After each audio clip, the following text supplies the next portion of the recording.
Touch the grassroots? How do they know about how to access this so-called capacity building, which is a, NGO speak?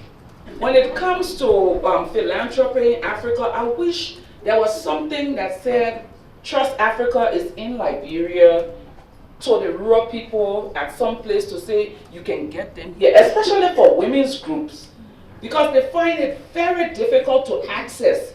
And you know that when it comes to issue of money, if you do not have access, you cannot get access to the people, access to the... So access is key.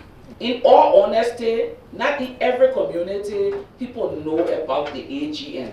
Some philanthropic groups in Africa have done very well by making themselves visible to the people, but there's still a lot more that needs to be done. What I have done is try to use word of mouth, emails, connections, and God has blessed me with this prize, which I feel is a huge platform that I can use to support others, but also use to intimidate people to do good. Kibera slum area where there were some youths, basically, it was described as they ran riot, but they were basically protesting. And they were protesting, and many people were questioning, how dare these people protest when we are there to put in toilets, to put in boreholes, to put in other services? We need to have structures that tend to respond to issues of marginalization, dignity, in a more systematic way, in a more programmatic way, so that we do not appear to be ad hoc, so as to target political constituencies for political mileage. Today, for instance, some of the communities that are most disenfranchised have had the longest, the wealthiest people who served in government. So it's a systemic issue. You asked a question about policy by government or in terms of philanthropic organizations. My view, keep government off civil society space. Coming to you, if I can, Natalia, you've been 2 decades now in the sphere of philanthropy. What have you seen as the kind of evolution, if you like, of how philanthropy is now manifest? And we're talking about the different face of evolution. Kupanga ni kuchagua. It's a phrase that is very beloved because it says, to plan is to choose.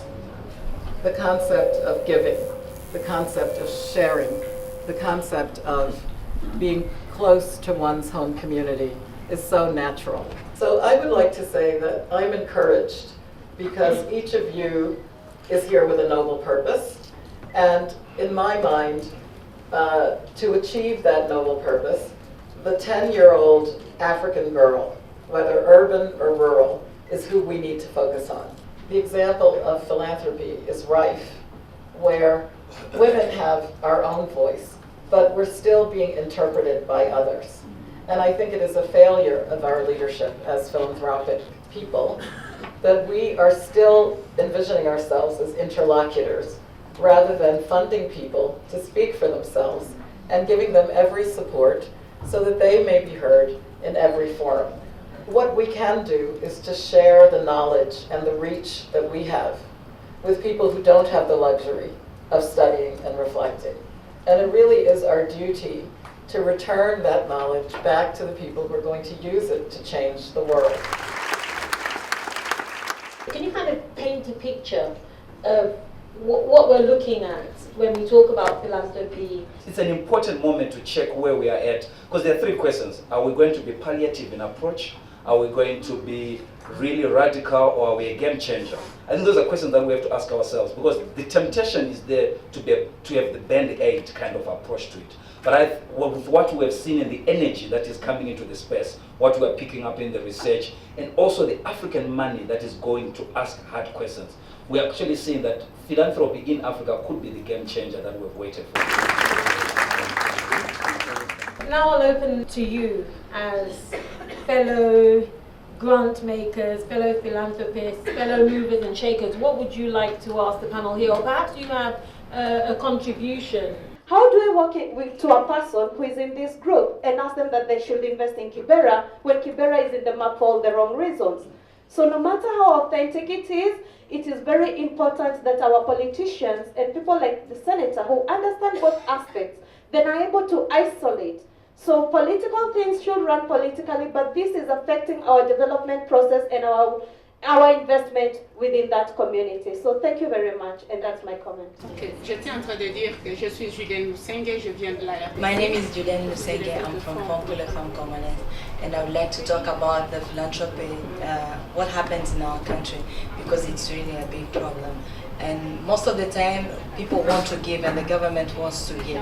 Donner pour les politiciens.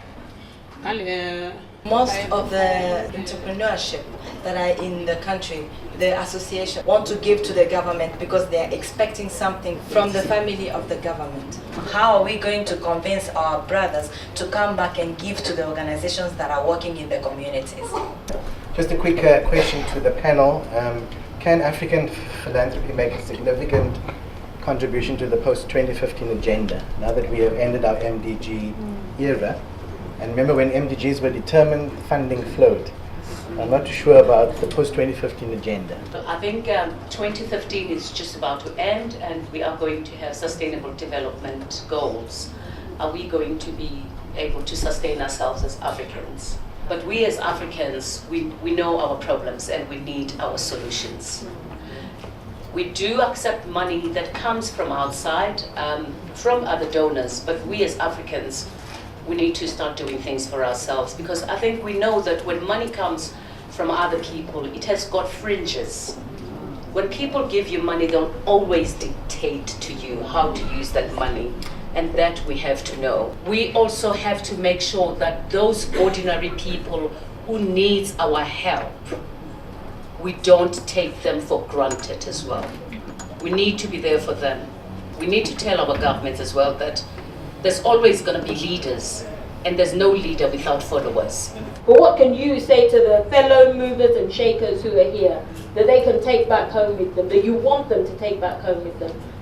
Who do I start with?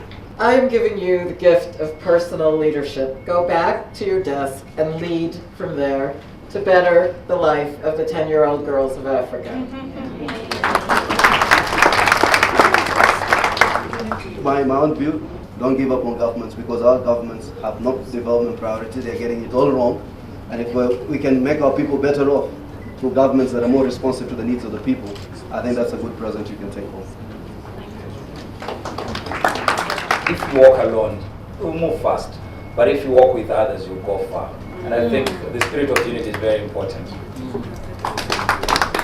This is the space for reflection and thinking. If you join the African Grantmakers Network or join Africa Philanthropy because you want to feel good about yourself, it's time to think about getting out.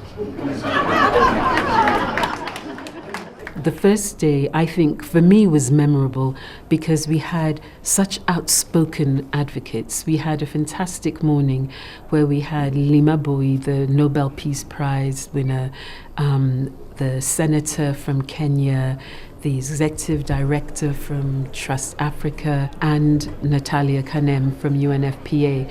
And they were really great about setting the scene for looking at philanthropy on our continent and setting out some of the challenges.